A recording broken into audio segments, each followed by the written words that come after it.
This is your second stimulus check update and your stimulus package update as of Monday, August 3rd.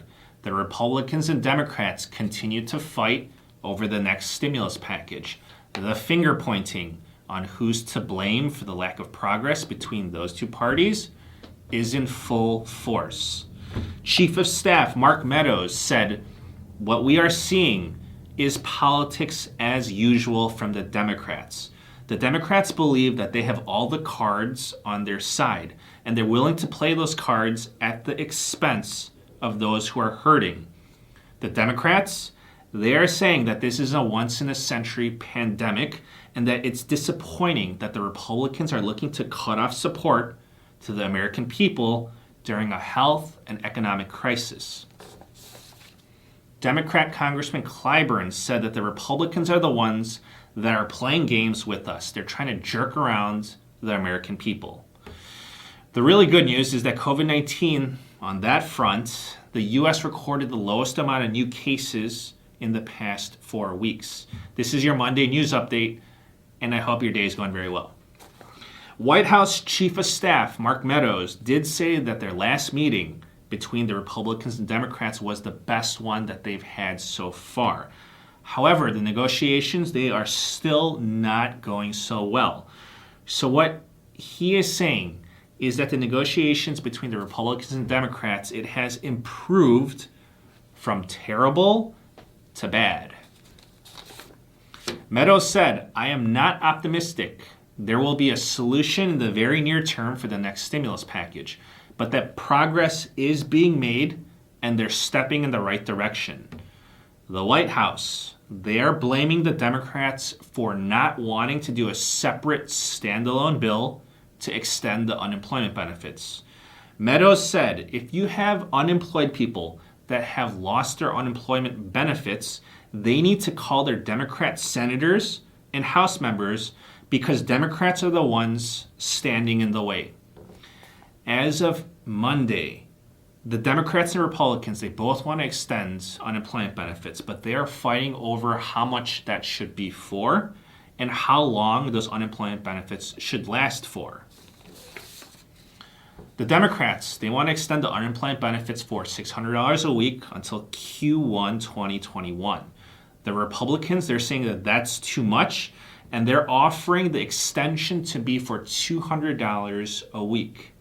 Republicans, they're saying that if we continue the unemployment benefits for $600 a week, then it will go against the Republican theme of the next stimulus package of promoting jobs and getting people back to work. Treasury Secretary Steve Mnuchin said that out-of-work Americans were being overpaid and that we can't be paying people more to stay home. He said unemployment is supposed to be wage replacement, so it should be tied to some percentage of wages. Mnuchin said that in certain cases, we're paying people more to stay home than to work. That's created issues in the entire economy. The Democrats, they're rejecting any short-term extensions to unemployment benefits because they want to pass one big bill. The Democrats are criticizing the Republicans for wanting to reduce unemployment benefits while trying to give more tax breaks for businesses to take business lunches and business dinners. Clyburn says that Republicans do not have their priorities straight. He said, why should we give a tax break for businesses to buy lunch when we cannot give $600 to unemployed people that are trying to take care of their children and trying to provide child care? There's something out of whack here. We need national leadership, and we're not getting it. What's disappointing to me is that schools, they are not going to get the funding in time. What's disappointing is that the Republicans and the Democrats, they both agree to the second stimulus check of $1,200, but that is not passing because of the other issues that cannot be agreed upon. And what's disappointing is that in a few weeks, there will be empty homes and homeless families.